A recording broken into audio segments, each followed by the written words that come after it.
Yeah, I'm videotaping now. So, okay.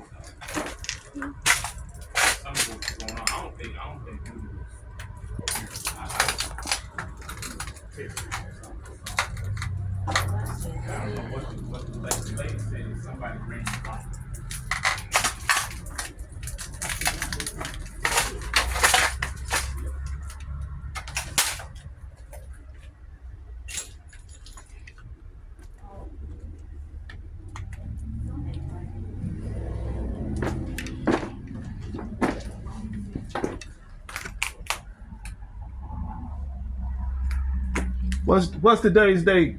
August 17th? August 17th, 2025.